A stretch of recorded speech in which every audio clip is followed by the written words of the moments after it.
All I right. don't need somebody to come to the table and say, "Oh, did I bring a bad vibe?" Yeah. Yeah, you Yeah. did. Just Exactly. leave. Casino trip, full of chips. Wanna flip, double it. Welcome to the Full of Chips podcast, the only chips you'll never lose, where the stakes are high, the takes are bold, and the conversations are always full of chips. With your hosts, Chris, the Dice Degen, and Craig from Old Bay Craps. You're tuned in to Full of Chips, the podcast where we dive into our own experiences into the world of gambling and share stories straight from the casino floor. Whether you're a recreational gambler, a seasoned pro, or just curious what the buzz is all about, you're in the right place. Each week, we break down the games, talk to the experts, and bring you tips that could tilt the odds in your favor. So grab your lucky charm, stack your chips, and let's roll into today's episode. What is up, everybody? Welcome to episode 8 of the Full of Chips podcast with your host, Chris the Dice Degen, and Craig from Old Bay Craps. Craig, how we doing today? We're doing great, man. We are here. We are here at Atlantic City for the 10 times tier multiplier. It's great to come in. I just came in literally an hour ago. I actually bought in for 100 at the craps table as soon as I got here after I said a couple of hellos and won 15 bucks. And as soon as I won 15 bucks, I looked over to Chris along across the way and I said, "You want to go record?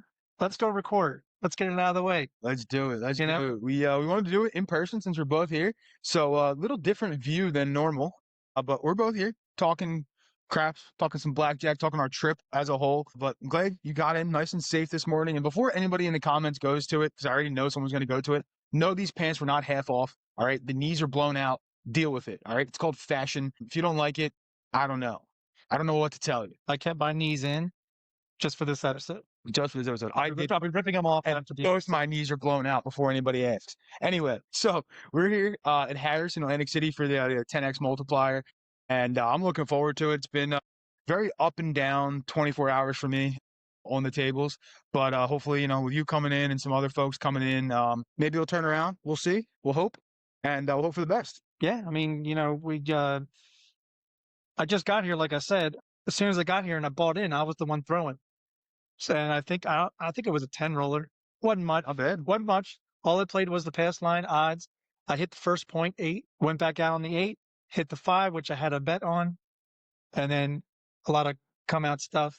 The guy Chris calls grandpa, he was at the table and he's like, we need to change the vibe here because you're just throwing come out rolls. So I changed sets to a 3V, Okay. made the set a point of 8. He's like, "That's right." And I was like, "You don't think it had to do with me changing the set, do you?" He's like, "I don't know. This stuff happens all the time." So No, it's true. Come out game is important, though. Come out game is important. it isn't. That's what's kept me alive at the craps tables yesterday and today. Yesterday, Lou had a nice little come out game that I, used my standard action on and worked well for me. And then this morning, I raked in a couple black chips just off my own come out game. I had like an 18 roller, but 10 of them were come out rolls. So I'll take money any way I get. It's a separate game. It's It a is. separate game. It is. Coming off the etiquette episode, it's funny. Before we get into our topics for today, I had an experience this morning going off the etiquette, and it was a interesting scenario. I was telling Craig about it when we were setting up here and stuff. But basically, Lou's shooting, and I come up to the table with my Starbucks in my hand, basic white girl, you know how it is, and get my Starbucks, right? And I come to the table and Lou's shooting. I go right next to Lou, and Ted and Lou both tell me, "Oh, buy in so you place a bet so I can shoot next." All right, cool, no problem. Sitting there, guy goes, "Whoa, whoa, whoa, whoa, whoa! What are you doing? You can't buy in." I'm like, "Whoa, whoa, whoa! Relax, all right." Etiquette is important. He didn't look to see that I had chips in my hand, right? And I had the exact amount cut out already for the bet that I was placing. Simple. That's all you got to do. You either go to a different table, like you said last week, right? We go to a cage, get the chips. If you don't go to the cage, if you have them, right? That's the one nice thing about staying at the hotel, right? I don't go to the cashier's cage every day. I just keep the chips in my pocket, call it up after the session, and I have the chips available for me for that exact instance when I want to buy into a table. I don't have to count cash out. I can just go, here's my bet. Bang. Interesting you talked about that because when I first got it to the table to say hellos and stuff, I knew Lou was going to be shooting And I was actually across the way talking to you at the blackjack table. And I said, I want to get over there at Flu's shooting. So I get over there.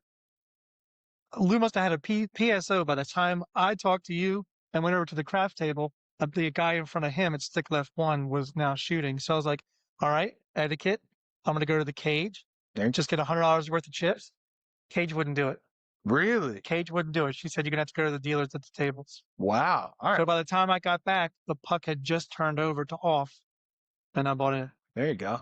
Well, yeah, I don't know. I guess maybe it depends on who's at the cage. But yeah, pro tip, if you are staying somewhere for an extended period of time and you plan on playing at that place, like go color up, sure, but always keep a handful of chips. I have them sitting on the table right over there. So I can just go buy in and not have to worry about anything. But talking about what we're talking about today, craps, blackjack, why we like the games, all that kind of stuff. Craig, what would be your go-to game when you go to the casino? I know it's shifting. It might It be a is little shifting. 50-50 split right now. But when you walk into the casino, I know today you walked in, went to the craps table. Is that your normal thing that you would do, or do you prefer one over the other? I would say it's still an instinct because I've been playing craps for 3 years. That when I first got here, first it was the hellos, then it was go to the kiosk, make sure I swipe my card. We'll talk about comps in a little bit. And I wanted to make sure that I could buy in, go there, and do my thing. And then I realized I'm at the craps table. And I knew I was talking to you, but when I came over to the blackjack table, there were two other gentlemen already playing with you. And I was like, it's not the position that I like to sit at the blackjack table. I don't like to sit at 1 and 4. And I was like, I'm not going to buy in. I'm gonna let And you had just come off saying, push, push. You weren't getting anything good. And actually, I think once I walked away, that's when you hit a couple of hands. So even with your friends, when you're going to an event, a tier multiplier with a crew, know that sometimes you don't mean to, you're just coming by to say hi, but you might be bringing a little bit of bad luck with you. And if you notice that somebody says they're not winning, just keep walking. Don't buy in. Don't be so egotistical that you buying in is going to change the luck of the table. I went to the craps table, and I can imagine, since I saw Lou go so quick, that it wasn't, and Lou's great shooter. Yeah. I mean, One of the best I've seen. but we all know that coffee runs are probably the hardest sessions to win profit, Yeah. typically, on average. Nighttime is probably the best. Leading up to nighttime, maybe right before dinner, is sometimes awesome. Yep. I know I've hit a 5-point fire bet before dinner, but coffee runs are 50-50. They're tough. They're tough. You're either going to stick with it or just do what we did when we talked to Jeff in our episode, is just don't play, watch the table. Yeah.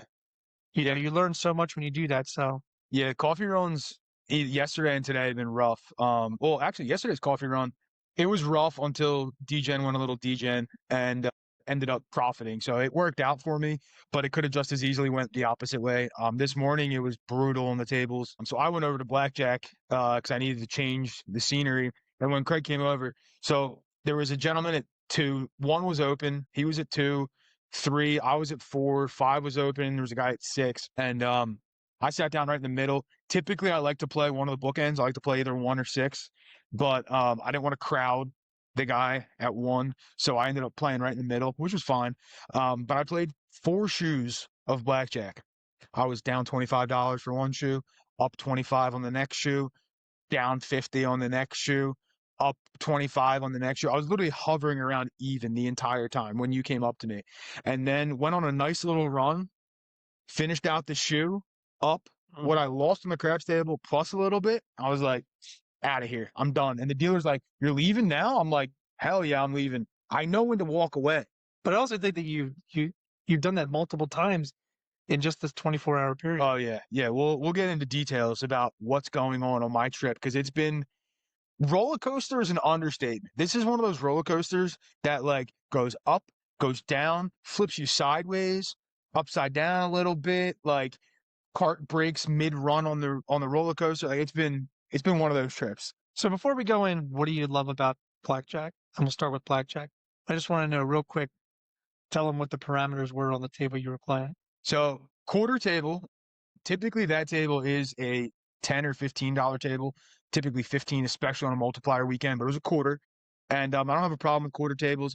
Quarter table, 8 deck, auto shuffler, but full shoe, so not continuous shuffler. The side bets on that table were the lucky ladies side bet, so that's any starting hand that adds up to 20 different payouts for the different combinations, like suited versus non-suited, all that kind of stuff. And then also the match the dealer. Now, I don't play the lucky ladies or the match the dealer side bet. Now, if there was the +3 side bet, which I was just showing you with straights, flushes, things like that, I will play that one, but I don't touch the side bets on there. So just quarter table, I was just playing standard blackjack. And of course, it was 3-2. Oh, yes, 3-2. The only unfortunate thing, dealer does hit on a soft 17. Oh, Um, okay. You can can only get 50% of what you want. yeah, You got to go with it. yeah. I mean, I'll take. So it's a kind of a give and take situation, right? The other 4 tables that are open are all continuous shufflers. Now, I don't like continuous shufflers. My other problem with continuous shufflers is if the dealer is constantly putting the cards back in, I don't love it, but I don't hate it. If the dealer just keeps stashing cards and then puts them in, but like there's no rhyme or reason Right. how just many random. cards they're stashing, then I have a problem with it. I want no part of it. But 3-2, so I'm fine with that. And then with the hit on soft 17, I'll pick and choose my battles. So I gave up the stand on soft 17 for the 3-2 and for the full deck in a shoe, not worrying about cards coming back in. And I imagine if there was a table that had soft 17 anywhere nearby, it was 6-5.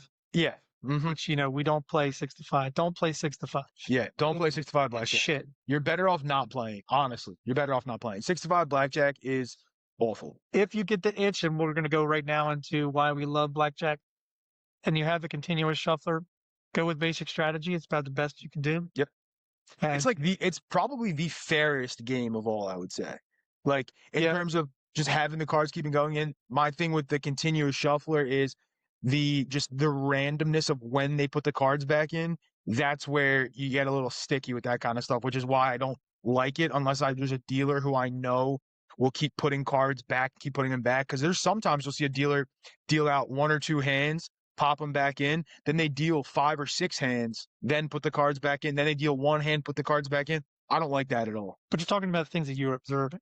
Yep. And when you're talking about things observing, you're going on skill versus luck, or it's really where skill meets luck. Yeah, exactly. Unlike pure chance games, which are there really any? No. Blackjack rewards on smart play. We'll get into craps because I think it's a completely different mindset Very different game. than blackjack. And then with blackjack, you do have, out of all the table games, the lowest house edge is blackjack. With optimal play, the house edge can dip below 1%.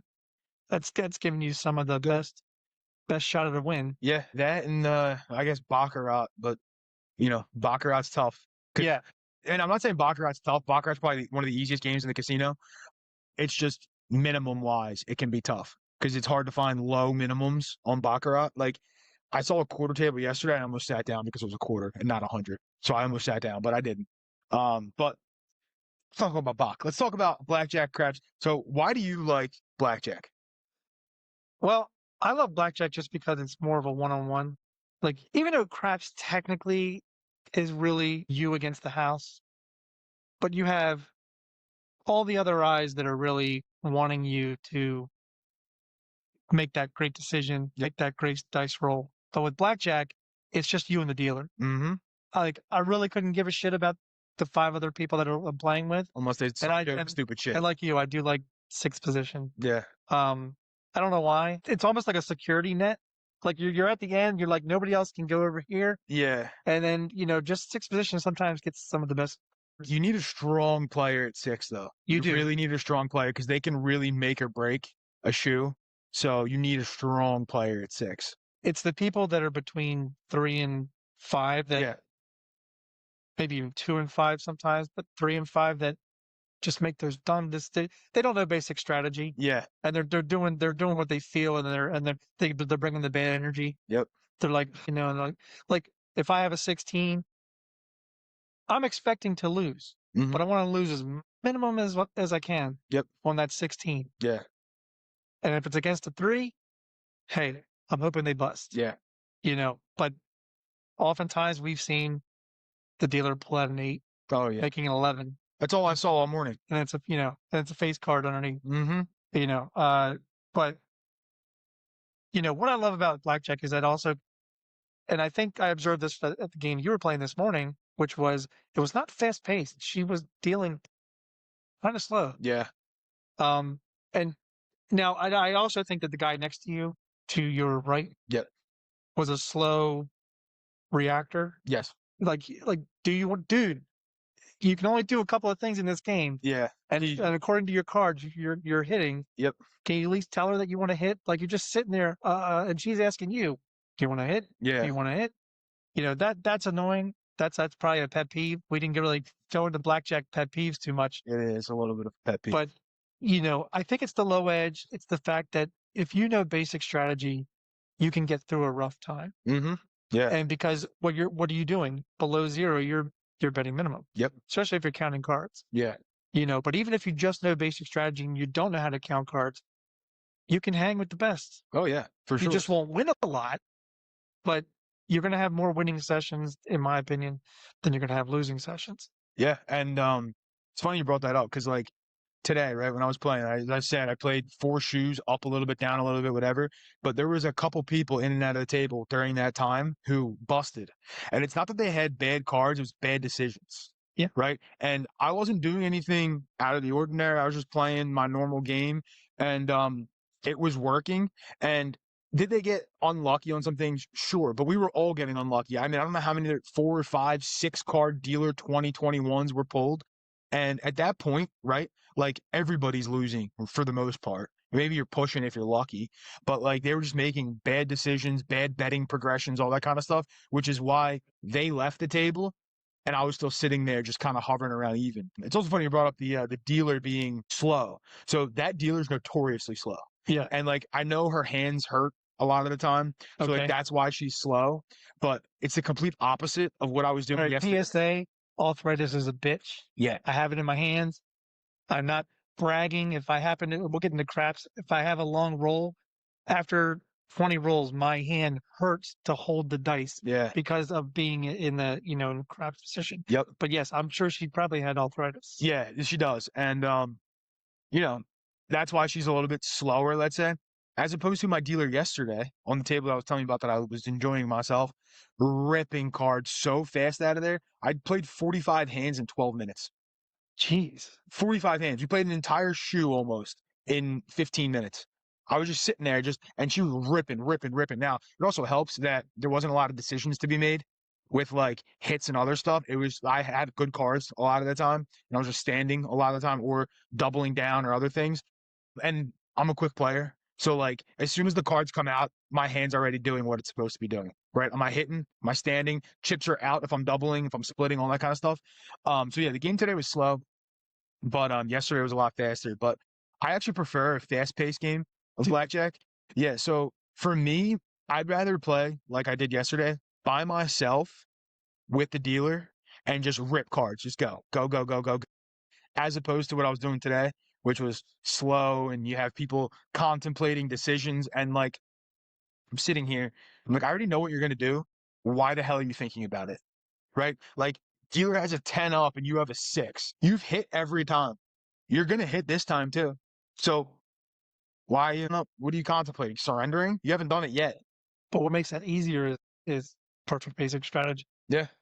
Perfect basic strategy, you're not going to have to think about it. It's like a second level, it's like second nature. Like you already know when the card comes over, you're probably going to lose the hand. Yep. But you're already okay with it because you know basic strategy and you know that the math is with you. So you just have to get through those, terrible hands. Yep.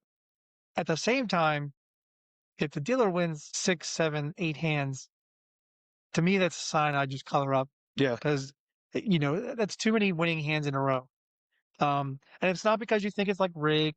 It's just that sometimes the dealer will win 5, 6, 7, 8 straight hands, and you're like, you have to decide: do I color up? Do I just sit through it? Yeah. Now, if you have the buy-in, the right buy-in, let's say your buy-in's like $1,000, you're playing a $15 table.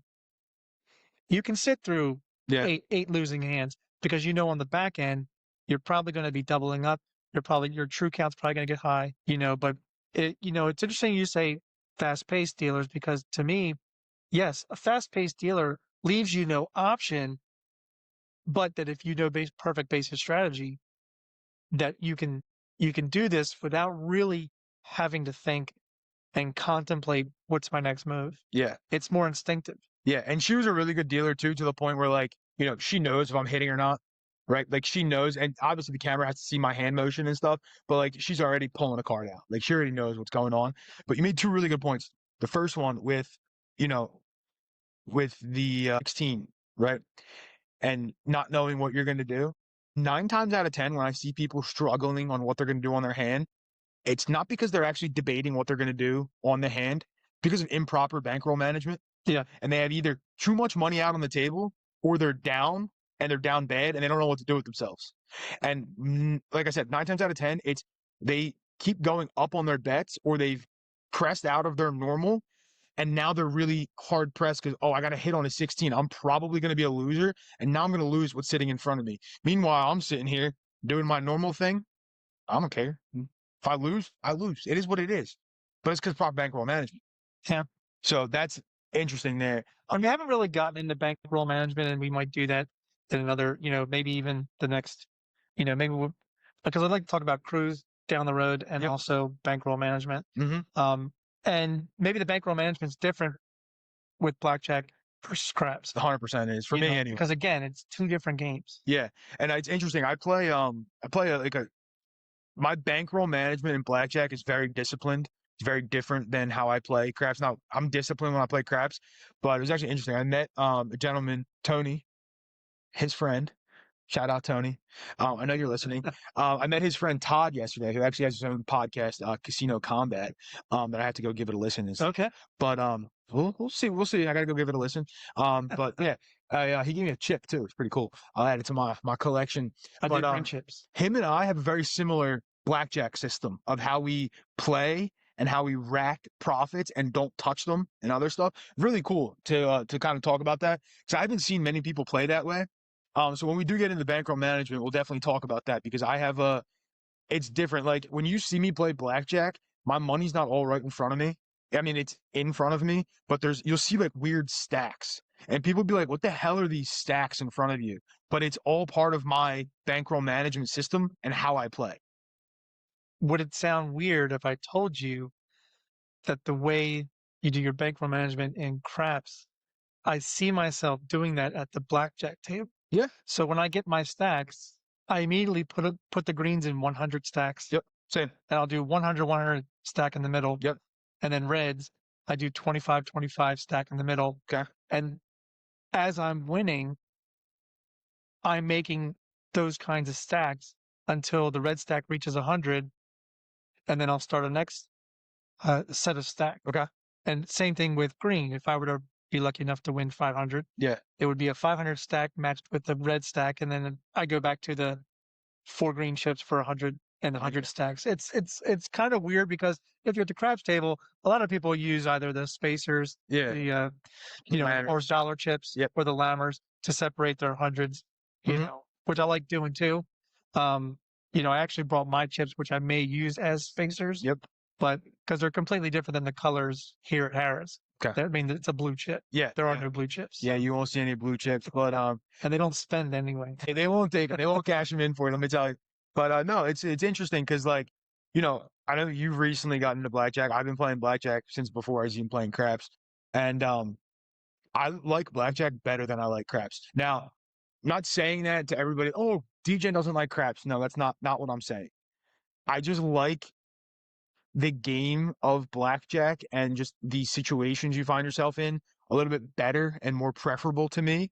Now, from a conversational standpoint, craps all the way, right? I don't talk at the tables. I when was I'm playing I was blackjack. just gonna bring that up. I don't like talking at the blackjack. Very rarely do I ever Unless talk. it's a win where multiple people win at the same time, then we're all like, hurrah. Yeah. Or like if there's a weird pause in play, I may say something. But like otherwise, I don't talk, and I don't really want to be spoken to. And now, like, I'll talk to the dealer. That's Yes. different. Like I said, it's a one-on-one. Yeah. Other players, no. Like, I don't need you to tell me what to do on the hand. You mind your own business. Let me worry about what's in front of me. All I right. don't need somebody to come to the table and say, "Oh, did I bring a bad vibe?" Yeah. Yeah, fucker, you Yeah, did. Just exactly. leave. Yeah. But, I don't talk to, because it's funny because and we'll get that to craps. We'll talk to complete fucking strangers. Oh yeah. I talk all the time with Don't craps care. because at the craps table, the only time I don't talk is when I'm shooting. I won't talk. Or if the person next to me is shooting, I try not to It's talk. much more social game. Yeah, 100%. So it's weird because if you ask me which game was my favorite to play, Blackjack. To be at the table, craps.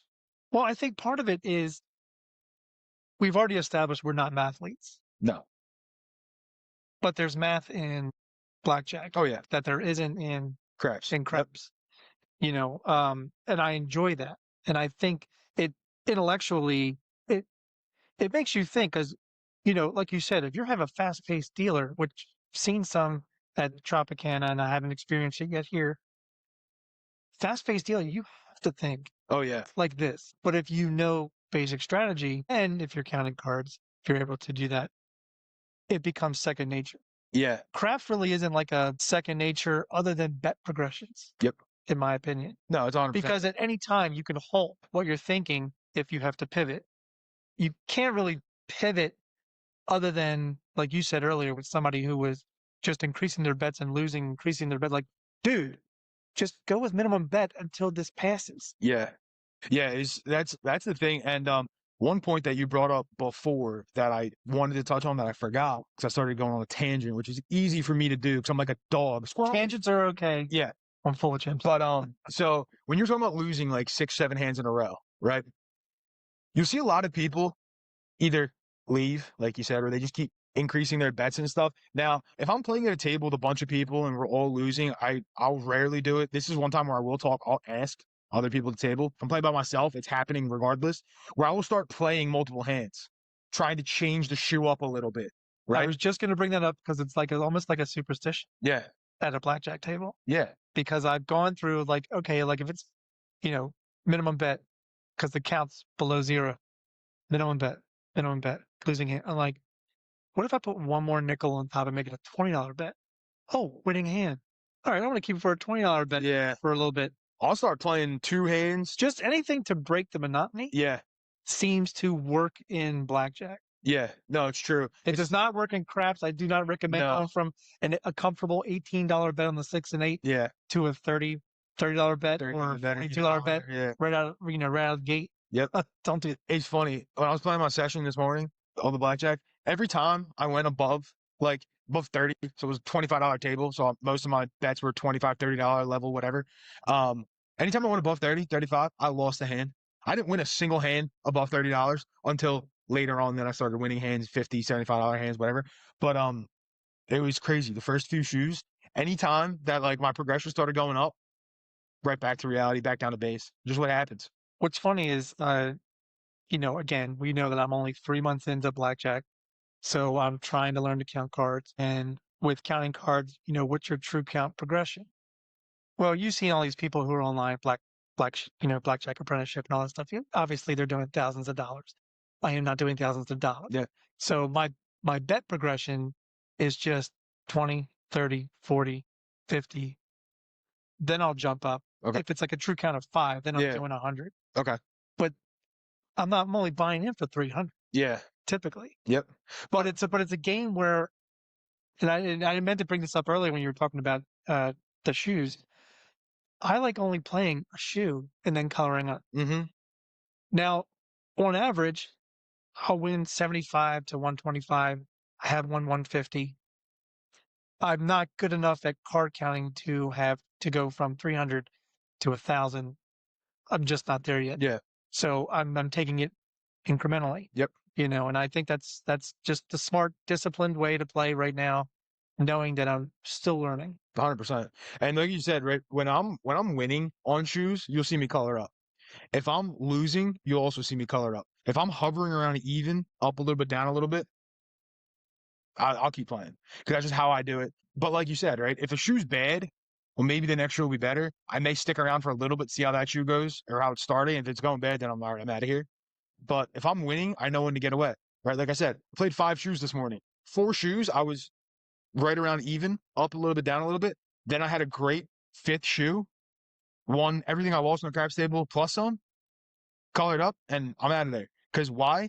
Well, do I expect the next year to be that good? Who knows? Maybe. Do I want to wait and find out? Hell no. Exactly.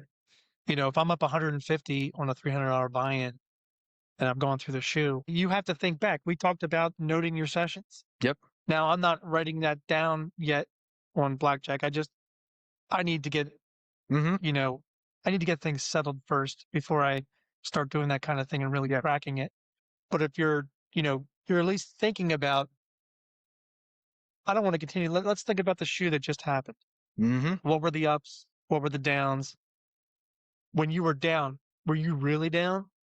Or, was it just a casual, you got to get through 4 hands in a row of the dealer Yeah. and then it popped back into your favor? Yeah. Well, and that's what happened to me. So that 5th shoe that I played was really bad in the beginning, right? The count was good. Yeah. So I was like, I'm going to stick around and keep playing. But that's the thing. If you play a shoe and the count was really good, guess what?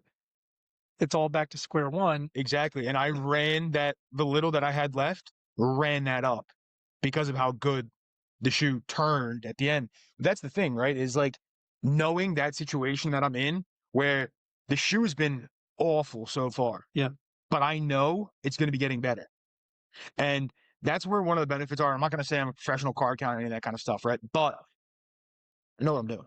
So, like, I knew that I was in an advantageous position, and having the bankroll management that I had allowed me to stay in the game long enough to get to that position and then take advantage of said position when I was there, right? If I was betting willy-nilly like these other guys were at the table, the one guy went to the ATM twice.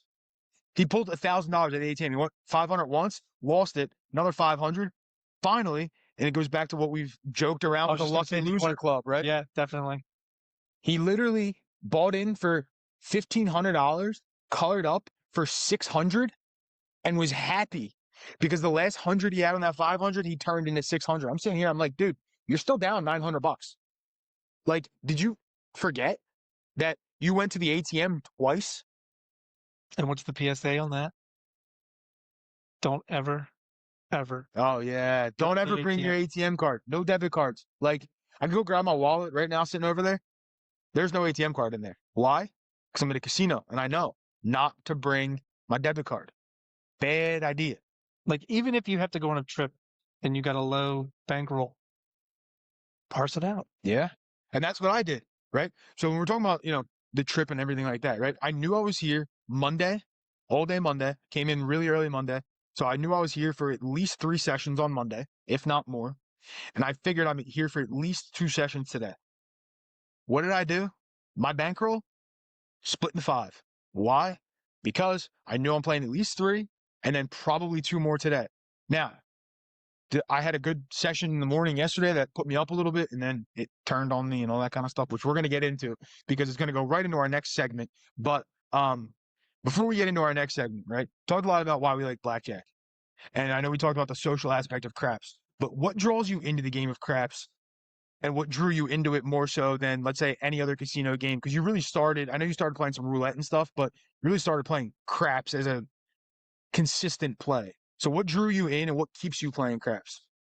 Well, it's a crowd favorite. I mean, if you walk into many casinos and you hear a crowd roar, it's got to be the craps table. It's never 99%. It's never been the poker table. Okay, it's never been the high limit room. It's never been slot machine of 8 people yelling at the same time. Yeah, because nobody wins 8 slot machines at the same time. it's true.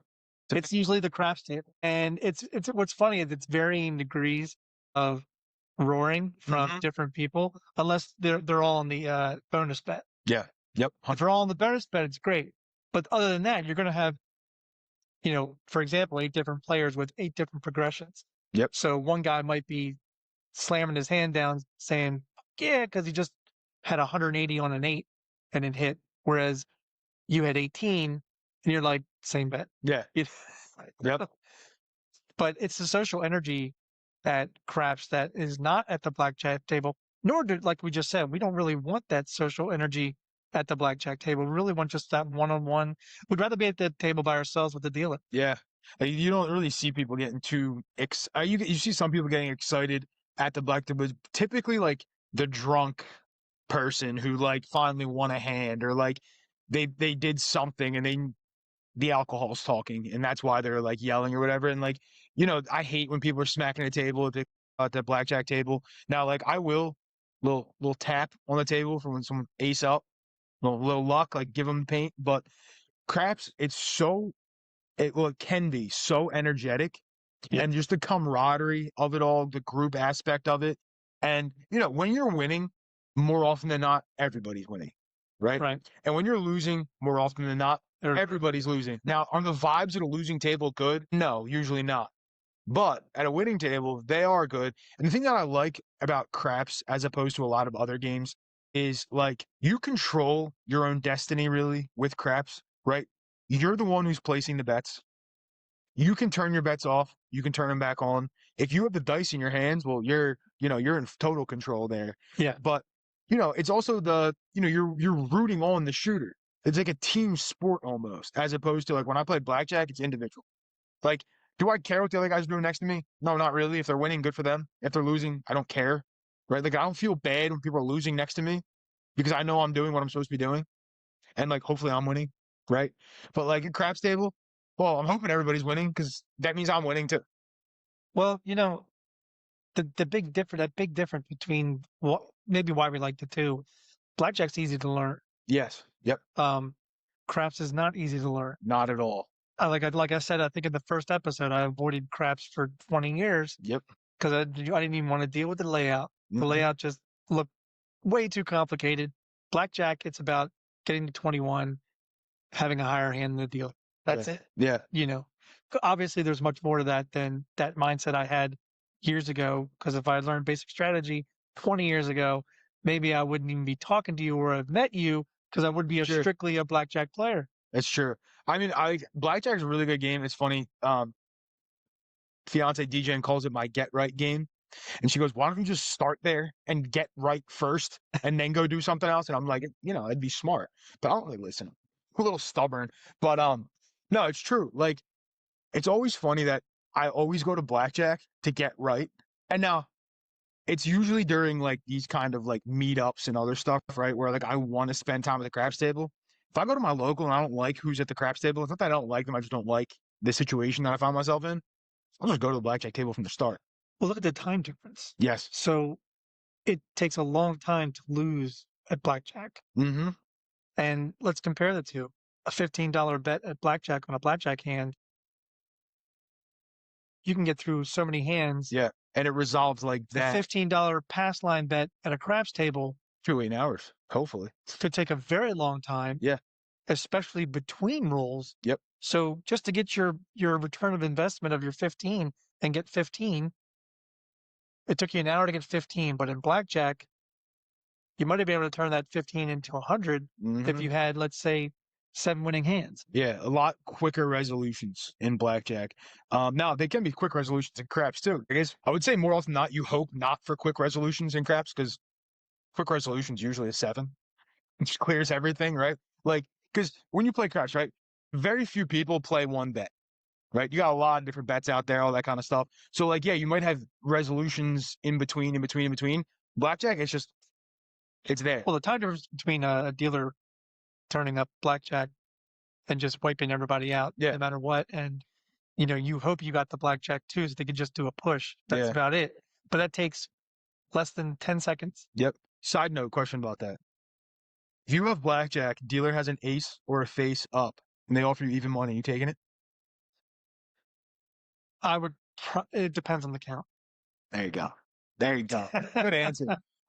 Because it's funny. I don't talk at the tables very often, but I got into a conversation of sorts with a guy at the table where I had blackjack, and I said no even money, and the dealer was like, "Why not?" And I said no, and I was like, "I don't want it." And the guy next to me was like, "Why wouldn't you take even money? It's a guaranteed win."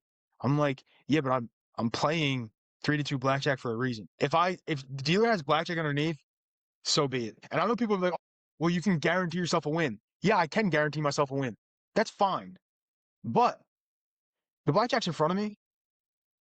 Worst case, I'm pushing. I'm not losing. Like, I'm going to take the risk of sorts and get the 3-2 payout. And then on the guy next to me, right, he gets blackjack back to back, right? And the dealer had a face card up the first time. He takes even money, right? There wasn't an ace underneath. His second blackjack dealer had an ace up. He takes even money again. No face underneath. And I'm like, see, now, yes, you got paid, right? You didn't lose. But you're not playing a 3-2 table. You're playing a 1-1. Exactly. That's even worse than 6-5. But, right? So he had a $50 bet for his first one. So instead of getting paid 75, he got paid 50, right? So he's down, he net lost a quarter there, if you think about it that way, right? Then he pressed his next hand to 100. Well, he lost out another $50 because he took even money. So there, he lost $75 because he didn't want to do it. Now, yeah, oh, you push. Fine. But don't come at me and tell me to take even money because I'm not taking it. I don't want even money. Give me the 3-2 because I'm not playing 1-1 blackjack. If I was playing 1-1 blackjack, you'd never see me sit down on a blackjack table in my life. But if you're doing basic strategy, you'd rather just have a push than have a losing hand automatically. It's true. It's true. You want to lose less. You don't Yeah. want to double down on something and then lose double. No, exactly. But hey, I mean, because you're not playing smart. yeah, people are in control of their game. If you want to take even money on blackjack, take even money on blackjack. I don't care. I'm not taking it unless the count's in a bad spot, and I'm like, I could be pushing here, so maybe I'll take it. But 9 times out of 10, I'm not taking even money. I was thinking about the odds. So with craps, they're saying like, oh, the best odds are those true odds, the pass line odds. You get paid true. Yep. And it's like, okay, you get paid true, but it's either 6-5 or 6 and 8. It's the 3-2 or the 2-1. Well, 2-1 is probably the only time it's the best odds. Yeah. At 6-5, as we just said, that comparison between a 6-8 true odds of 6-5 and a 6-5 blackjack table just made me think about odds. Okay, who does have the best odds? Yeah. I'm going to guess that people who are very knowledgeable of the craps game are going to say the best odds in the house are the true odds. Mm-hmm. And that's fine. And that's, I have learned over time, pass line max odds is great if you're shooting. And you're getting points. If you're doing, a 15 minimum bet and only have $10 as odds, why just put the $10 back in your rack? Yeah. Or press your 5 and 9 and nickel each. Yeah. But that's a waste. If you have 15 and you can do 5 times, 75 back there. Yeah. Do it. Yeah. It's funny. Yesterday when I was playing craps, I had a pass line because I had to have the ATS up, so I had to have a pass line bet. And there was multiple instances where like I already had money on the point, so like I was like, "You want it down?" And I'm like, he's like, "Why not?" I'm like, "Because I'm not putting max odds behind anyway." So like, yeah, sure, take down my $18 6, so I can put 15 behind my line. That's gonna pay me 18 anyway. Just keep the 18 up there. And he's like, "Well, it pays better." I'm like, "It really doesn't though. Like at this level, it doesn't pay better." So like. Am I leaving a couple dollars on the table? I don't really care. But back to what we started to talk about when we started talking about craps, why we like it. It's that environment. Yep. The social environment. And on top of that, it's that adrenaline rush. Mm-hmm. And the hope for a long roll where you can really win a lot of money, right? Craps is one of those games where like if you catch a good shooter and a good roll, like you could turn nothing into a lot. Quickly. Well, you mentioned it, I think, in a previous episode that Grandpa had a 12 roller, but out of the 12 roller, he had 6 8s. You can make a lot of money on 6 8s. Yeah. Especially if you're aggressive. Yep. If you start out with an $18 bet, don't do same bet. Just drop 3, go right to 42, collect if you want. Next hit, go to 90, go to 180. Yep. 6 8s will pay you.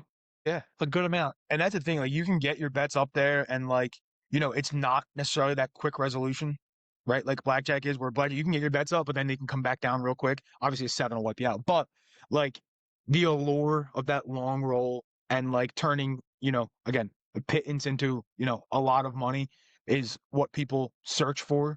Because again, craps is really the only game that you can really do that from like a low starting point, let's say, because blackjack a lot of hands, right? Baccarat a lot of hands. Yes, you can turn money into a lot of money, but you need to have a good shoe. You need to have, good betting progression, all that kind of stuff. Whereas with craps, you can be like a know it and a know nothing and just get lucky, right? And turn a little bit into a lot. Or if you're playing the bonus bets, right, and somebody hits the bonus, it's like, wow, look at me go. But if you have a newbie at the table, it's not the boxes that they're hooting and hollering about. Yeah, it's the horns. It's either a center horn or a action. field bet, Yeah. or they're playing both. Yep. Or they're sometimes they don't even know they're playing contradicting bets. 100%. 100%. Is it time to talk about my get right game, I guess, and get into our segment of our next one? What do you think? It is, because I think, my last bit of the craps thing was about tradition and ritual. Oh, okay, go ahead. So, from the way the dice are sent out to you to the way you shoot, it's a ritual game. And when you know that and you know how to play the game and you learn it, like we say, learn the layout, your bet progressions, learn the layout, how you want to play. It should just become routine. Yep. You should not be second guessing every time you go to the craps table that you're going to be doing something different. Mhm. No, find something that works for you, because what works for you is different than what works for me. 100%. You might like to make all your money at the boxes. I know that when I'm shooting, sometimes I get into a groove of hitting points. Yep. So I want to make my money on the odds. Yep. But it doesn't mean I'm not playing box. It just means that my intention is a little different than your intention.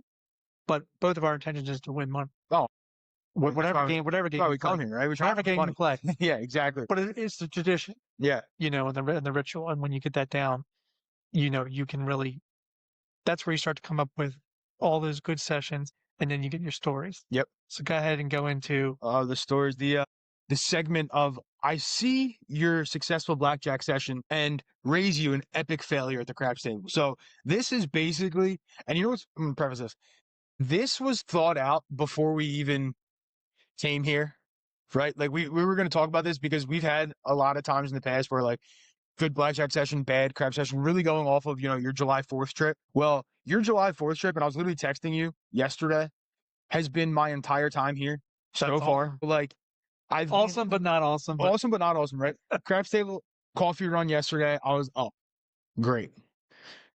Go get some food. I come back, dumping money. Go to the blackjack table. Win what I lost back. Yeah, great. What do? Go back to the craps table like a moron. What do? Lose more than I lost the first time. Okay. What do? Go get food again. Take a break. Go to the blackjack table. Really good shoe. Win a bunch of money back. Go back to the craps table and lose yet again. What am I doing? Right? And then I go back to the blackjack table, win, and then at the night, I'm just sitting there messing around on the craps table and I lost again. Okay. So then this morning, I wake up, go for my coffee run this morning, getting absolutely smacked around the craps table. What do? Go to the blackjack table, win, and I'm up for the trip. Don't you worry. My blackjack wins have more than covered my craps losses. I'm actually up 2 buy-ins right now between the blackjack wins and the sports betting wins that I've had, because I hit quite a few sports bets while I've been here as well. So I'm up 2 full buy-ins between the blackjack wins and the sports bets, but craps has just been sucking me. So let me expand a little bit on the 4th of July trip. So, it was my first time going back to Tropicana after the first time I ever came to meet the AC crew. And I met Jeff at Tropicana and I had that 49 roller. Mm-hmm.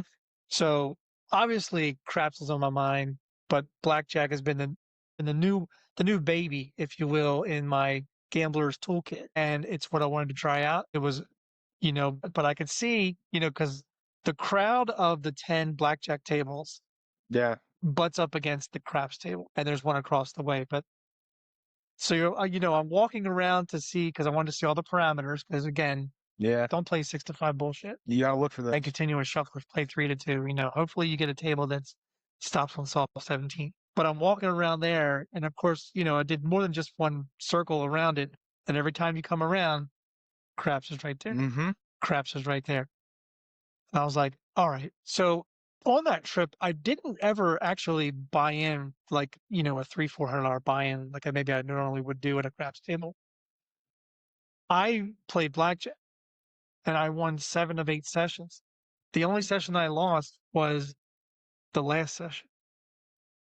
But every time I won, if I won like 100, 150, 170, I took the excess of 100 and went to the craps table.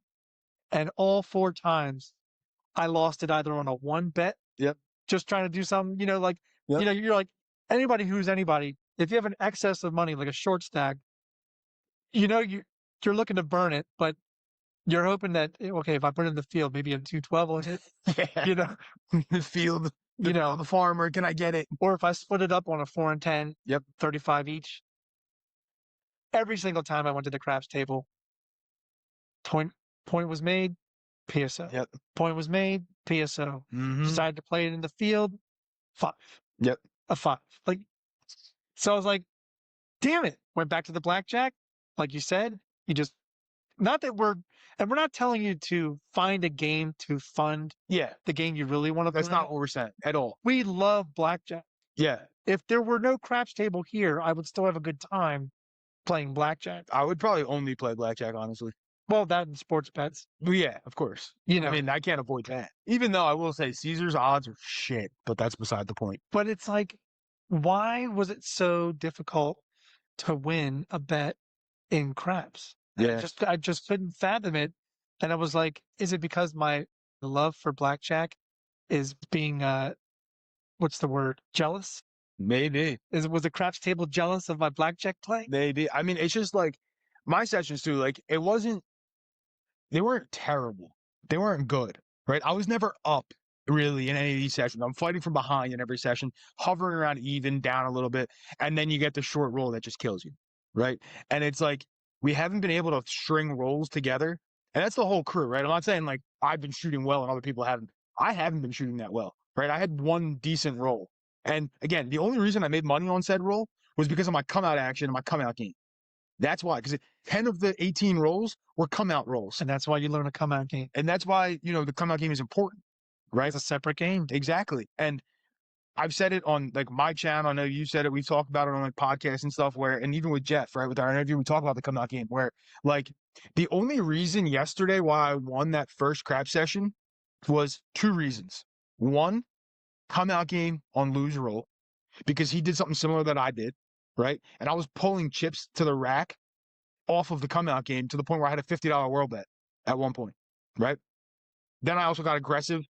But why did I get aggressive on my pressing? Because of the come out game, my bets were funded already. So I'm not in that get out, regress, and then go. I was in the go mode from the start. You were already out of the hand. Exactly. So that's why and most of the money I made was on that one roll, where that's why I turned a profit in the coffee run playing craps. Then again, the rest of the sessions, they were just meh, not great, not horrible, no real good rolls either way, no bonus bets being hit. I mean, a side here and there, but hitting a side really just funds you playing it more, right?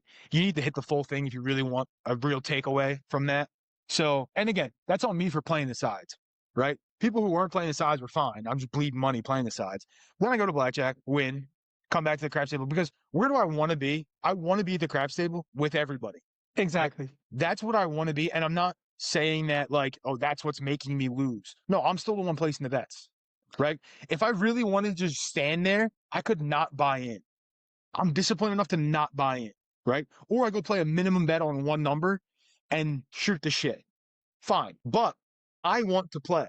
So I'm the one who's playing, and I just so happened to do well at blackjack both sessions yesterday that funded my loss. But I would say that that's okay because we talked about the social aspect of craps. Yeah. And we came to see a crew. Yeah. We're in a crew. We came to see everybody. Not everybody there are people that just solely play craps. Yep. All day long. Yeah. There are some people that have sat at the table for 9 straight hours. Even longer. But there are others like Chris and I who now played more than just craps. Yep. And when things go south in craps, we want that other game. Yeah. Because we know, A, we're going to lose slower. Mm-hmm. but we have a chance of winning back what we lost quickly Yeah. because with craps, you can lose a lot quick. Yep. You know, and I'll give you an example. If you're at an ATS table, which the table we were at, I don't think had an ATS at all. Downstairs. The one closest to the cage does not have an ATS because it's no ATS, fire bet here at Harris, unless they switched it all around. ATS fire. ATS fire. ATS. Well, the one that we were playing, nobody was playing. Nobody was playing the ATS. There's an ATS on that table. I Okay, promise you that 'cause I was on the see, table and I guess I didn't see it because nobody was playing. yeah, nobody was playing it because Like, the man, table was so bad. there were only 5 people on the table. Yeah, the table was so shit this morning that, believe me, nobody was playing the ATS because nobody could get even 3 numbers marked on the freaking ATS, except for me, which I would have hit the tall if I reset. But then, if my uncle had something else, he'd be my aunt. Yeah, well, again, like Chris said, we're waiting on some other people to come in who we know are good shooters as well. That and then just everybody unfortunately I'm not gonna be able to take advantage of it, right? Because I'm leaving today. But I really hope that just like the crew just locks in and really catches those rolls because there's so many good shooters that like it's almost like a one person shoots well and it's like a cascading domino effect. Like everybody just starts catching fire. And I hope for all of you that it happens because it hasn't happened yet. And once it does, like the tables need to watch out. Now, I'm not saying they're going to take Harris for everything they have, right? But like a lot of money can come off those tables pretty quickly. And I'm hoping that happens, today, tomorrow, Thursday, Friday. No, but you talked about it very briefly. Well, we talked about it with Jeff. So Jeff had the Mid-Atlantic Scrap Crew for it was more of like a come shoot with me kind of thing. And you went to that. I wasn't able to go to that. But I remember the stories from that. I guess it was the first night. People were hitting ATSs right and left. Mm. People were having great shoot. You all were probably up your bankroll, like doubled your bankroll. Oh, yeah. Or more, a bunch of you. Yep. Like you all got to take advantage of really good shooting. And, you hope that that's not a one in a lifetime kind of thing. No, I don't think it will be. I mean, But- I think you guys will, like I said, like I really do hope, and I think it's going to happen that like everyone's just going to kind of get in the groove and just really start throwing well. And like, again, unfortunately, I won't be here to take advantage of it, but like everybody else will be. So I'm rooting everybody else on from that aspect of it. And again, I'm happy. I'm up for the trip. I'm up more than I thought I was going to be. So I'm happy. It's almost like, this week it says like an ignition. And it's like, it's trying to start. We just can't get turned over. Yeah. Like, we've had a couple of people hit a couple of talls. That's about it. Yeah. We're just, something's got to start that engine and start that You car gotta and get jump, that and then- craps mobile going. Yep. And when it gets going, believe me, it's like going downhill with no brakes. And all of us have done it at one Mhm. point. Like Grandpa usually sits at stick right, but I actually like him better in the hook. Yeah. I And mean, when he's in the hook, he can get on. rolls, He yeah. can get on a really good roll. Yeah. It's funny. I was texting you because, like, before we were coming here, right? I always feel like these trips, they're either really good in the beginning or really good at the end. Like, now, from a monetary standpoint, right? The trip itself is always good because we're a great group of people and all that kind of stuff. But I feel like it's either good rolls in the beginning or really good rolls toward the end. And it's like you have to weather either the beginning or be smart enough to, bet smaller at the end. And like very rarely is there a trip where it's just unsuccessful for everybody. Like just everybody's not having good days. Yeah, like I said, I guess I'm not going to capitalize on those along the way, but you all will. Well, most times in the past, we've seen that last day and you're down, Yeah.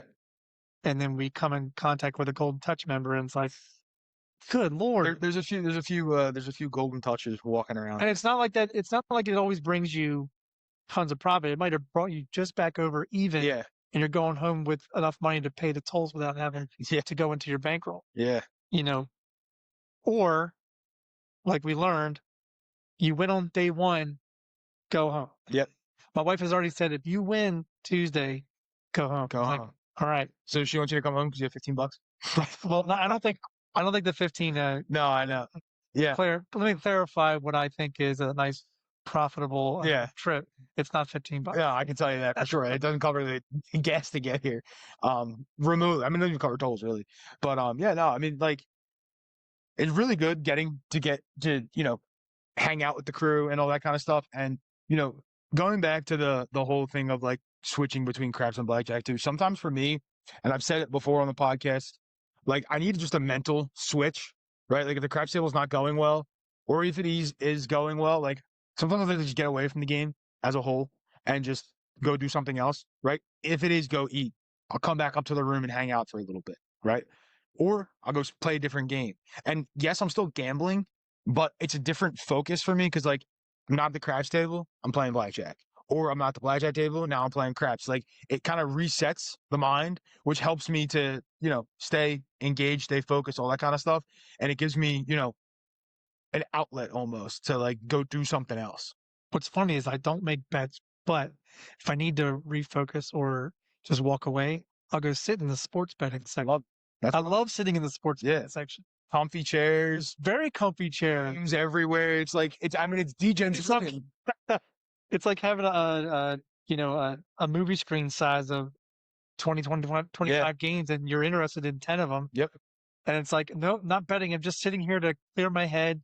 Obviously sports is going to do that to you. It's just going to clear your head. And then you're like, all right, now I'm ready for a second crack at this. And this time, let's just watch for a little bit.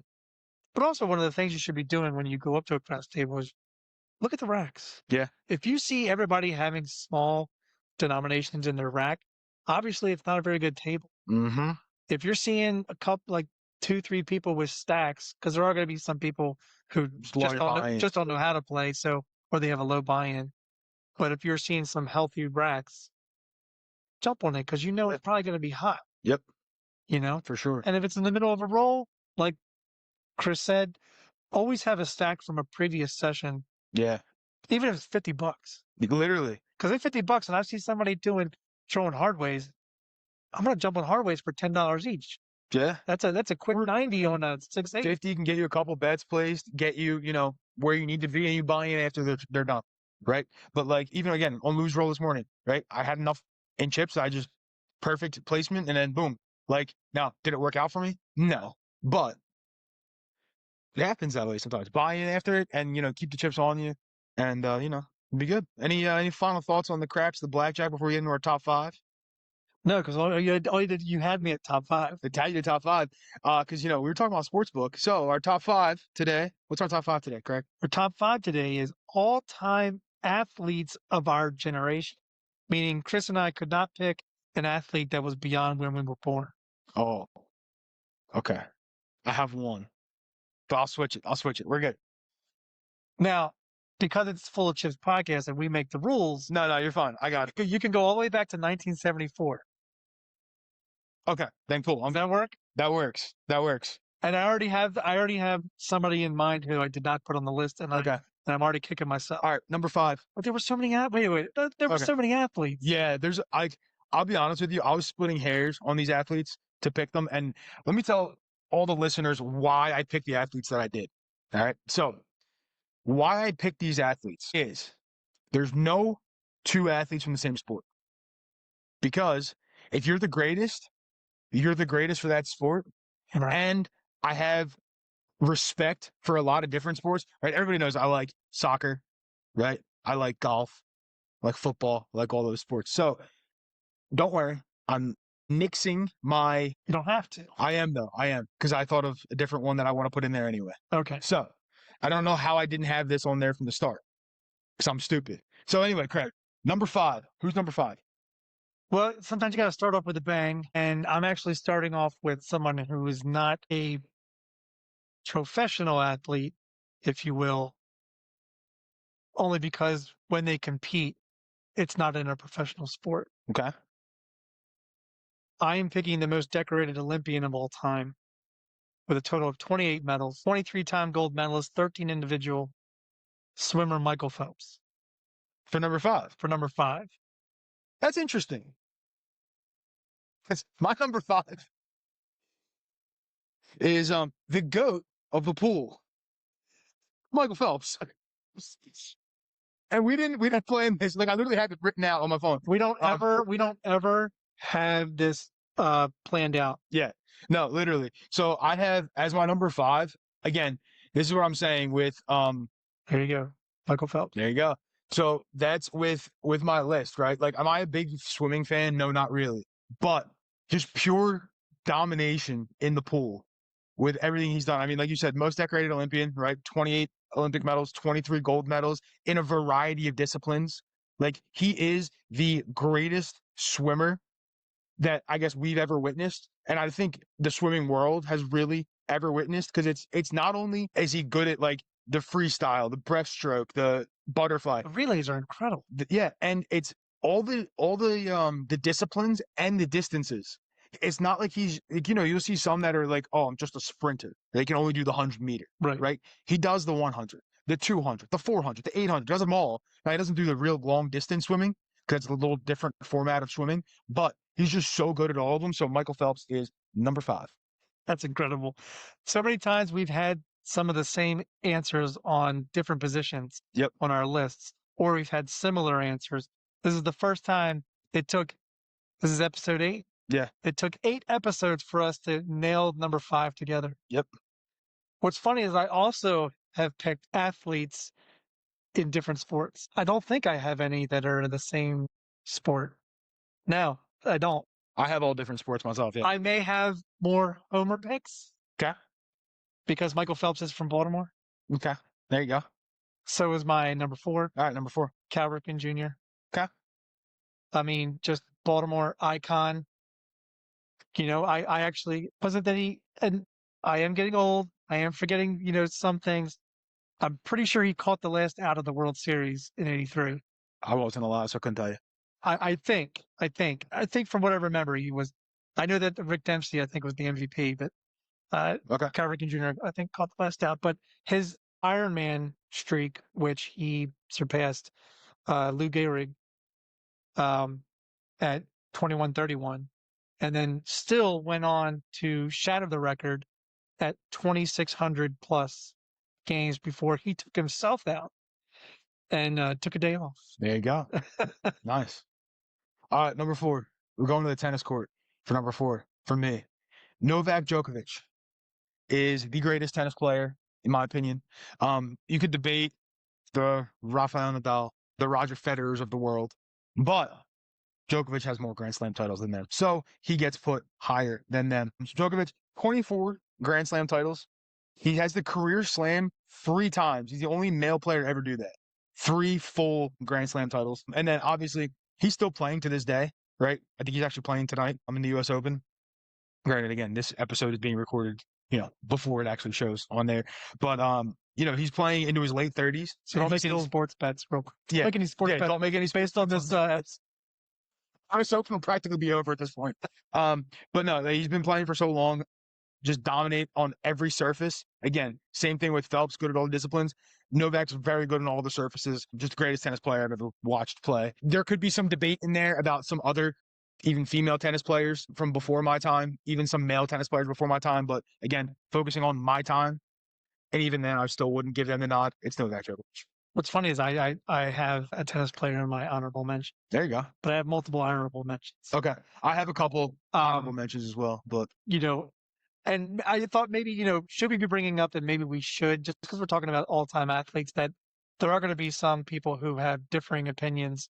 Oh, yeah. Definitely, and Cal Ripken Jr. being a shortstop, I definitely think he's the best shortstop to ever play the game. Some people are going to say Ozzie Smith. yeah. There are multiple winners in this Yeah. category because this is the top 5. I can't even cover there are top 10 sports. Oh, yeah. There's no way you could fit in a top 5. So Yeah. It's have to be top of all sports too. That's the other problem too, where that's why, again, I only went 1 per sport, because I'm calling you the greatest and I only have 5. I'm going 5 different sports, but it's really tough. Like, coming up with this list, I had in my head, I'm like, all right, I know I'm going this person, this person, this person. And then as I'm like, oh, this person could get in there. You literally could This switch it up. person could get in there. You literally could It switch it also up. depends on what are you factoring towards the greatness, right? Like baseball, the home runs count for you? Is it? Well, Cal Ripken Jr. was not a home run, That's the thing, right? So people might debate you because, he doesn't have that many home runs. but defensively, See, it's very subjective. So I'm looking forward to. But number 3, number 3, debuted in 1985, youngest to win heavyweight champion at 20 years old. And back then, pay-per-view were at a premium $39.95 for about 1 to 2 minutes of one round. Yeah, And that's Iron Mike Tyson. there you go. I had a feeling you were going to put someone on there for that. Obviously, because of my age, Yeah. super Sugar Ray Leonard fan. Yep. But I wanted to be in our generation, and he had already started boxing. I wanted to pick, if I was going to pick a boxer, I wanted to pick a boxer that was within my age bracket. So There you go. my Iron Mike Tyson. All right. My number 3 pains me to say it, but I respect the hell out of the accomplishments from this man. Tom Brady is the GOAT of the NFL and quarterbacks and all. And the only reason I do have this on here, and again, I can be subjective. I don't hate Tom Brady. I hated Tom Brady when he was a player. But Tom Brady himself, there's so many accomplishments that he has. It does pain me a little bit to have him on my list, but Nick Foles did beat him in the Super Bowls. I don't care. Anyway, 7 Super Bowls, more than anybody. He played both AFC, NFC, dominated, obviously played for a long career. And my thing too is one of the greatest things that I think he did as a quarterback and also in the whole GOAT debate is that, and I don't think there really is a debate. If people want to throw Patty Mahomes in here, screw you. Patty Mahomes is not even close to Tom Brady. If you want to debate me on that, you can email us at fullofchipspodcast@gmail.com and I will have a lengthy debate with you on that. But Tom Brady never really had that many big names around him. He always made the people around him really, really good, right? Like, yes, he had the Gronkowski of the world, right? Which is sick. It didn't matter who you put in front of him. Yeah. But, like, Julian Edelman. What? Julian Edelman's now regarded as one of the best wide receivers, in Patriots history for sure, and, like, in wide receiver talk in general. Danny Amendola, right? These guys were literally nobodies, like undrafted out of college and stuff. And Tom Brady turns him into multiple Super Bowl winning MVP, not MVPs because he won the MVP and all of them, but Super Bowl level players, possible Hall of Famer type conversation players. So he really made a lot of people around him better. 2 things I'll say about Tom Brady. 1, people took a pay cut to play with him. Yes. And he took pay cuts to have people play around him. And it paid off because you had that team chemistry that you need to make a Super Bowl run. Yep. And to me, his only flaw was losing to Eli Manning, not once, But twice. but twice in the Super Bowl. Yep. Which I think I told you yesterday. I saw I was going through YouTube and I saw in the feed a signing session with Tom Brady, and somebody walked up and put an Eli Manning jersey. He wrote "fuck you." Yeah. And it got to Eli Manning. Eli Manning said, "Good game." Good game. I love that. All right. Number 2. I have to tell you, well, I'll save it for when we get to the honorable mentions because you got to trust us. We only had 5 choices here, It's tough. and we're going to kick ourselves because there are going to be people on here that should be on the list and aren't on the list. And please send us your feedback at FullofChipsPodcast.com and gmail.com and tell us that we're a bunch of idiots. How could you not have this person on your list? Yeah. We're fine with that. Bring it. Mm-hmm. Again, you may, we'll share our opinions. You may not like them. Yep. But find somebody who cares. And, so, all right. What are we on? Number 2? 2. All right. My number 2, which is funny because it's not my number 1, and you would think it would be my number 1, is your Super Bowl 47 champion, best linebacker I've ever seen play the game. Redefined, in my opinion, what you could do with the linebacker position. Yeah. I've never seen somebody go from sideline to sideline ever Mm-hmm. in playing. I've been watching football probably since the 1980s. I know I said I got into sports watching probably around 83, but 1980 was probably the earliest that I remember watching any kind of football. And of course, watching the Colts until they up and left in 84. Yeah. But I've never seen somebody cover the field the way Ray Lewis does. Great. And even though we didn't go to many Super Bowls within his era, he bookended it. Yeah. Well, not really bookended because he was with the team a couple of years before they won their first one, I think 5 seasons. But once you added Ed Reed who I don't have on this list, which crushes me. Yeah, it's hard though. But he's not the only athlete I don't have this list that crushes me. But Ray Lewis, I've never seen anybody do what he made Terrell Owens quit in the middle of a game. Yeah. He made Terrell Owens quit. I was there. I was like, where's Terrell Owens? Not playing. His ass was sitting on the bench, and the camera went to him and showed him sitting on. He quit. He did not want to get hit over the middle ever again. And one of the best rivals of Ray Lewis was Eddie George of the Titans. What a great rival that was. But my favorite lick that Ed Reed, there's two of them, but I'm only going to say one of them, is not many people brought down Jerome Bettis ever. No, boss. But the one time that I saw him make Jerome Bettis change the way the direction his body went, like a worm, like a caterpillar, was when Ray Lewis hit him. Yep. And I've never seen Jerome Bettis take a hit like that. Yeah. It made me actually go like this, the way he got hit. Yep. And I just, he was an amazing player. Yeah. And I know there's a lot of controversy. He does have a statue outside of Yeah. Bank. I think Tom Brady, a lot of controversy with the Deflate Gate and all stealing stuff. Right. Right. And I'm not holding that stuff. But he's my favorite football player of all time. I like it. It's a good choice. See, that's the thing. I can give you a player at every position that I think could be on this list potentially for what they did for that position. You could give a player at every sport. Yeah. I just can't think of more than 5 because I only get 5 choices. Exactly. All right, number 2. This was almost number 1 for me, but it's number 2. Tiger Woods.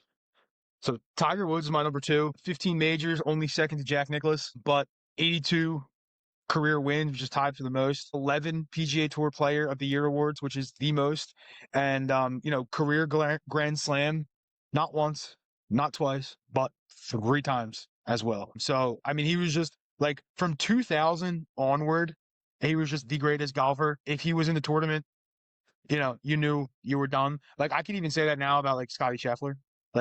He's just dominating everything right now. Obviously, most tournaments, but Tiger Woods is just he is one of the greatest athletes as a whole. His trying to come back was pretty remarkable. Again, I'm not going to fault him for his off the field or off the course issues in his personal life and all that kind of stuff. All these athletes have things going on, right? But Tiger Woods is numero dos. You motherfucker. I almost put him at 1, but I had a feeling. Number 1 for Old Bay. Eldrick. Tiger Woods. There you go. Tiger Woods, y'all. I mean, between ESPN and Will Smith, I mean, he made him a pop culture icon. Mm-hmm. And he backed it up with his play. Yeah, the greatest of all time. I mean, the fact that he won the first Masters, which I think it was 21. Yeah. In 1997, I was in college. I watched it live. I mean, just an incredible. I've never seen somebody hit putts except maybe Jack Nicklaus. Yeah. I've never seen anybody, but he's not my generation. But Tiger Woods we're practically the same age. Because he turns 50 or he is 50 now. I think he's. I don't know. I'd have to look. I think we're very close in age. I didn't write down when he was born. We're this far apart in talent, but I think we're close in age. There you go. But just the fact that the number of tour wins he has, the 5-time now Masters champion, 15. Willie, I kind of think his health is going to keep him from. I don't think he's ever going to play again. From passing. Yeah. Jack Nicklaus, which is incredible. I mean, 18 majors. Yeah. Unfathomable in itself. Yep. But just the growing game has up, changed so much now. Just growing up and see my daughter when I don't even know how old she was. I think she was 12 when he won his 5th jacket. Okay. I drove her to volleyball. It was a tournament. They had the little television at the vendor stand where you get food.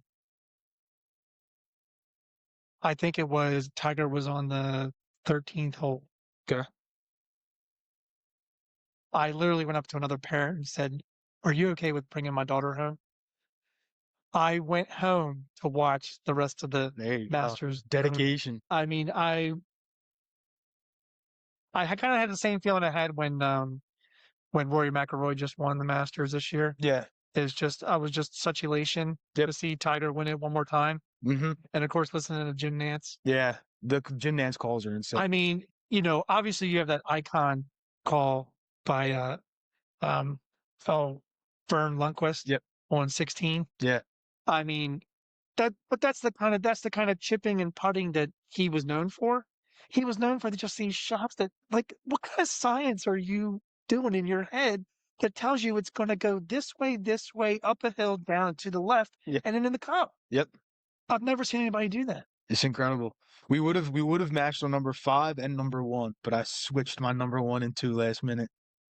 That was my number one. My number 1. What sport do you think I'm going for? I'm going to say football. I already used Tom Brady. Oh, that's right. Okay, so you didn't do any. Neither of us had matching sports. No. Meaning we didn't have the same sport twice. Yeah. In our list. All right, number 1. And Okay. If I have to go with that kind of knowledge, I'd have to say it's a sport we haven't mentioned yet.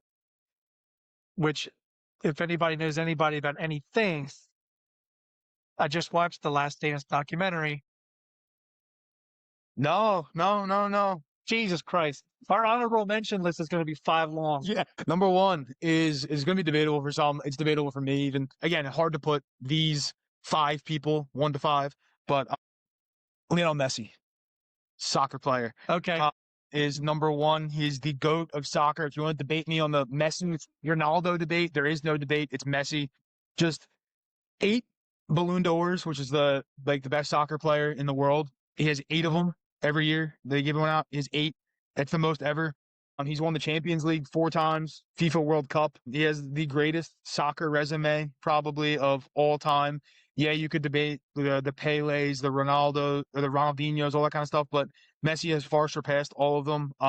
And he's another one where him being on the field just completely changes the way the other team has to play because he's just so elusive. He can dribble. His vision, he's got eyes everywhere. It's insane. So, and me being such a big soccer fan, I'm a big golf fan too, but me being such a soccer fan, that's also why my list is Messi 1. But when you're talking about all-time great, you're talking about that person that just their presence on the field makes it a better game. Like, put it this way, right? He's played all over the place, right? He's played, Barcelona, Paris Saint-Germain, Real Madrid, all these places, right? They're not Real Madrid. Whatever. I'm drawing a blank, but it doesn't matter. Inter Miami now, right? MLS is not that widely followed. Do you know how many people attend the games for Inter Miami just to watch Messi play? Not even people who aren't soccer fans go to see Messi. Like, he has transcended more than just what soccer is, and it's like I got to witness Messi playing. That's why Messi's not playing. But that's the thing. You're talking about once you put that person onto the field, it changes everything. Changes the game, changes the vibe, changes the environment. Yeah, it does. Changes the people who are purchasing tickets. And to me, that was Tiger. Like, they talk about Arnold Army. Tiger had his own army. I mean, you had people knocking people out of the way to get to holes where he was. Oh, and he had such a following. And I was fortunate enough to actually go to see him at Congressional. Oh, nice. And I actually was on television. There you go. For a blip. And I have the picture somewhere. I might show you if I can bring it up. But it's I'm not proud of the I actually weighed more than I weigh now. And I was in like a European cat, But it's me standing behind Tiger. Yep. At I think it was either a hole or I believe it was a tee box actually. Okay. So he was getting ready to tee off, but nice. It's that kind of person that once they're on the field. Now, granted, Ray Lewis, once he's on the field, changes it. Yeah. But he only plays defense. Yeah. Yep. You have the offense too, but you got to take. What I'm glad is that you did not pick somebody like Emmitt Smith. No Cowboys. No Cowboys. Absolutely not. There's not a single Cowboy who would even come close to making my list. We'll go over our honorable mentions real quick. I'll go to you first before we get into our tip of the episode and then wrap it up here. But honorable mentions, rapid fire, go. All right, 3. I'm going to go 3-1. My 3 honorable mention was Lamar Jackson, but I thought he was too new and he's not done yet. Yeah. He's not done yet. So I can't really put him out there as an all-time when the person's not even done yet. everybody on my list is done and been retired. Okay. Well, Tiger's still going, but Technically. Tiger's accomplished more than what most golfers, about like 90% of the golfers are ever. Tommy Fleetwood just won His first. tour Yeah. win in 164 starts, something like Yeah. that. Yep. Yeah. So, we're talking about the people that actually changed the sport, Mm-hmm. if you will. Yep. My number 2, and this is I didn't know where you're going with, but I knew as soon as you said tennis, that's why I smiled. I actually went with Andre Agassi. Okay. I grew up in the era Yep. of Agassi and Sampras. Yeah. I was referencing that. I could go debate the Djokovic one, but yeah. And this was like in 92. Yeah. I mean, I was so impressed that he was the first person I ever saw who had his backhand at the time was 121 miles an hour. Mm-hmm. Crazy. I wonder what he would have now with the new technology. I mean, that's like 30 miles more than most pitches. Yeah. And I don't even like the bat at baseball. That's why I don't play baseball. I didn't like getting hit with the ball. Yeah. Yep. But my number 1 would have to be Michael Jordan. How do I not put him on the list? I don't know. Because I don't have enough freaking rooms. So I'll take the easy cop out on not having Michael Jordan on my list because he was on my list. But I had 6. I was gonna have a 6th. Michael Jordan was 6. But he's not in my era, so I couldn't put him on my list. But yeah, Michael Jordan would be on there. I guess I could throw LeBron on there, but again, I'm only picking 1, so Michael Jordan would be. If I had to pick from my era, it'd be LeBron. But the other honorable mentions, I mentioned them already. The Federer, the Nadals of the world, Cristiano Ronaldo. If you're going soccer, also. I think Messi's better, but Ronaldo could be up there. And then one weird mention that I'm going to throw on there, because again, DGen is so well versed in all sports, is Simone Biles. I was Absolute just gonna tank. I was just gonna tell you. I was just gonna say, we didn't have any women on this list. And it's not because we didn't want women on the list. So maybe we should have broken down into. But We could do a top 5 but women's list. to me, the reason I didn't pick her was because she's not done yet. Correct. Yep. But she's doing a lot for gymnastics and everything. So. But what she's accomplished, I've not seen since Mary Lou Retton. Yep. She's dominant. And she's so short. Yeah. And I'm like, it's funny when she does like her triple flip or whatever. It's like, I don't know. Is she just going 2 feet above my head, or is she going she's probably going like 4 or 5 feet above? Yeah. No, she's going high. And real high. And she's this tall. Yeah. No, it's insane. She's GOAT of gymnastics. All right. I'll say the only reason I didn't pick Michael Jordan in my top 5 was because I don't like NBA. Yeah, me too. I'm a little biased, but it is. I didn't pick a sport I don't like. Yeah. No, that's a good point. A great top 5 list. 2 similarities there. 1 at the same exact spot, and then we almost had our top 1. I am very shocked at the Michael Phelps one. Yeah, that's awesome. That's cool though. It's cool. We have respect for the all the sports. Respect. But respect. All right, everyone. Real quick, tip of the episode, and then we'll wrap it up. Finish it up. But all right, tip of the episode, real quick. All right, especially since we're in Atlantic City for the 10x multiplier and stuff, our tip of the episode is to make sure you use your rewards and your comps. Right? We talk about not paying for rooms, not paying for food, all that kind of stuff. It comes from rewards and it comes from comps. So make sure you use those things. They do expire at a lot of places if you don't use them in a certain amount of time and stuff. So do make sure you do use them. Look at each place to see. But also, it can help you have more money potentially to play on the tables or do other things, other trips, activities, whatever it may be. So if you are going to be a regular at a casino, go make sure you sign up for the rewards program and stuff, and then actually use those. So for food, drinks, room stays, all that kind of stuff, make sure you use those kind of things. And 100%. If you are not aware of the different rewards programs, just go on the casino websites and look at them and see. And you can pick which one is maybe closest to you, which one you like best, all that kind of stuff if you have multiple options. But make sure you're using those points and you use them to your advantage. And don't let them go to waste because you earned them, right? So make sure you go use them. Use them because right now I'm staying at Tropicana for free. Yep. So, that's only because of my play and because of being a rewards member. I haven't paid for a hotel room in Atlantic City, Vegas, anywhere I travel, casino related, in 3 years. So we mentioned earlier, I'm going to Craps for the Cure in Vegas in a couple of weeks. I don't think I've paid for hotel stay in Vegas. Well, simply because the first year I ever went, I stayed with my son, so I didn't have to have a hotel. Yep. But because of play and because of getting rated and earning your comps. Yep. been staying for free ever since. Yep. Been playing for 3 years, been staying for So free you for can 3 years. use the concept if you need to of like you can add that to your bankroll. You don't have to pay for the room, so you can add it to your bankroll and do what you do. But Obviously, going to Vegas, it gets you. It's the flight that nobody wants to pay for. yeah, and again, depending on your reward level, you may be Correct. getting your flight comp too, even or in free play and other stuff. But if you're there, you already know about that. If you're not there, we'll strive to get there. I But will say also with rewards, just real quick, I'm a big fan of using rewards for food. yeah, I So when I'm here on these trips by myself, I've never paid for food because oftentimes you eat where in the hotel that you're staying at. yeah, well, I Or got even if you're going to another one, you're going to another one of the same property. Yep. Well, that's yesterday when I signed in the kiosk. I got, I always take the rewards that they give you. Like you can use them as direct bet on the table or points. I take the points because I got enough food. Or I got enough money yesterday that paid for my breakfast, my lunch, and me and Ted's dinner. So and that was only out of what I got yesterday, not what I already have in the account that's still sitting there that I can use. So, yeah, make sure you use your reward points, use your comps. This was a great episode. I'm glad we got to do it together in person. That was awesome. Super cool. Hopefully you guys enjoyed it. If you want to see more of this kind of stuff, let us know. And we can work it out. And Only because we don't live too far from each other. We're Yeah. only about an hour and a half. not super far. But hopefully the tables treat us well. And great to be here. Always great hanging out with Craig. We get to hang out virtually a lot, but hang out in person's even better. So Definitely. it's awesome. But any final thoughts, final words? Final thoughts, final words. Go play. Go play. Use your comps. Have fun. Meet up with a crew. Join a crew.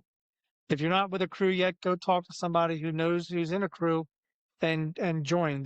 You can't beat the atmosphere. You can't beat the camaraderie. Yep. And have fun. We've been saying have fun from day one, but you got to have bankroll management discipline and all the stuff that goes into it. You can't just free for all it every time because you're going to bleed out. And bleeding out bankroll is going to be on another episode. Yep, 100%. But here, we just want to be full of chips. We just want to be full of chips. Craig and I are going to let you go because we've been talking your ear off for a little bit now, and we're going to go hit the tables. But we love you all. Don't forget all the social medias, Full of Chips, Instagram, TikTok, Facebook, YouTube, obviously. Podcasts, full length can be found on YouTube, Spotify, Apple, Amazon, all those. If you need to contact us, obviously comment on either the social medias, comment on YouTube, or send us an email at fullofchipspodcast@gmail.com. Till next time. Full of chips.